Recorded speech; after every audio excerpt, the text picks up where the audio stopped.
Prometric CNA Practice Test Quizlet. Question 1. A resident with Alzheimer's disease is wandering the halls. What should the CNA do? Lock the resident in their room. Tell the resident they are being naughty. Gently redirect the resident to a safe area or activity. Tie the resident to a chair. Redirection is a safe and effective technique for managing wandering behavior in dementia patients. Question 2. An ombudsman is someone who provides medical care to residents, advocates for the rights of residents in long-term care, manages the facility's budget, inspects the kitchen for safety.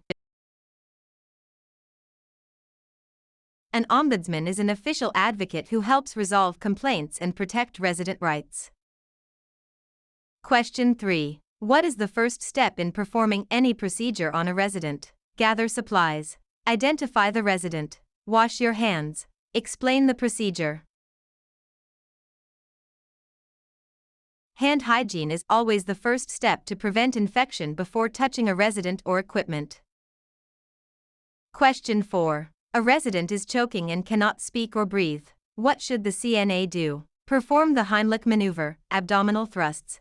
Offer the resident a glass of water. Wait for the nurse to arrive. Hit the resident on the back. Abdominal thrusts are the standard emergency procedure for a conscious person with a complete airway obstruction. Question 5. What is the most effective way to prevent the spread of infection? Wearing gloves at all times. Washing hands frequently. Using antibacterial spray on everything. Keeping all residents in their rooms. Hand washing is the single most important practice in preventing the spread of infection. Question 6. What is a common sign of a urinary tract infection, UTI, in an elderly resident? Sudden confusion, increased appetite, better sleep, improved mobility. In the elderly, UTI is often present with cognitive changes or delirium rather than just physical symptoms. Question 7. When communicating with a hearing-impaired resident, the CNA should shout as loudly as possible, speak slowly and face the resident directly, only use written notes, avoid talking to them.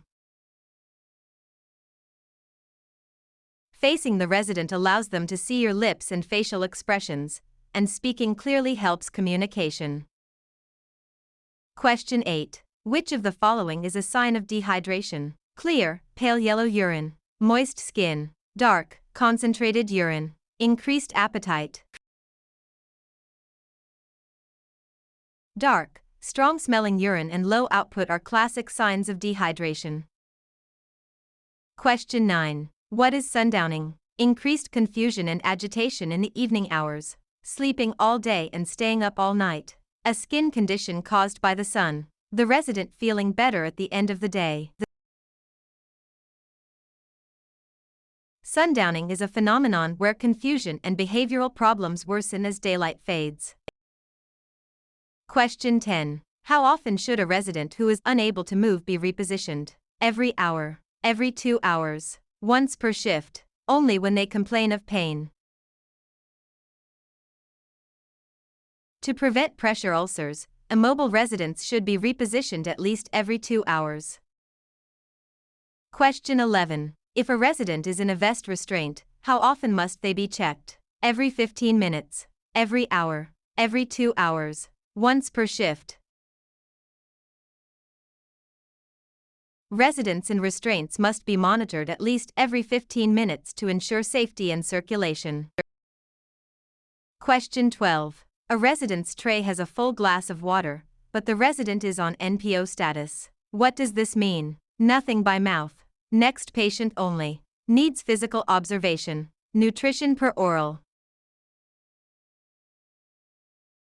NPO stands for nil per os, meaning nothing by mouth. No food or water should be given. Question 13. What is the primary goal of restorative care? To perform all tasks for the resident. To help the resident regain or maintain the highest level of function. To cure the resident's illness. To move the resident to a hospital. Restorative care focuses on helping residents maintain or regain their independence and physical function. Question 14. Which of the following is a normal part of aging? Loss of all memory, slowed reflexes and reaction time, incontinence, constant pain. While some decline is normal, like slower reflexes, things like total memory loss or incontinence are not normal parts of aging. Question 15. What is the proper method for cleaning the perineal area of a female resident? From back to front, from front to back, in a circular motion, with a scrub brush. Cleaning from front to back, cleanest to dirtiest, prevents the spread of bacteria from the anal area to the urethra. Question 16. A resident refuses a bath. What should the CNA do? Force the resident to bathe. Skip the bath and try again later. Tell the resident's family. Document that the resident is difficult. Residents have the right to refuse care. The CNA should respect the refusal and try again at a different time. Question 17. If a CNA sees another staff member hitting a resident, what is the first action to take? Call the police immediately. Stop the abuse and ensure the resident is safe. Report it at the end of the shift. Ignore it if it doesn't happen again. Safety is the priority. The CNA must intervene to stop the abuse immediately. Question 18. What should a CNA do before entering a resident's room? Walk right in. Knock and wait for permission to enter. Call out the resident's name from the hall. Check the resident's chart. Knocking is a matter of respect and privacy for the resident's home. Question 19. What is the correct way to lift a heavy object? Bend at the waist and keep legs straight. Keep feet close together. Bend at the knees and use leg muscles. Lift with your back muscles. Proper body mechanics involve using the strong leg muscles and keeping the back straight to prevent injury. Question 20. Which of the following should be reported to the nurse immediately during a bed bath? The resident is tired. A new red area on the resident's tailbone. The resident wants to wear a blue shirt. The resident is talkative. New skin breakdown or redness over a bony prominence is a sign of a potential pressure ulcer and must be reported immediately.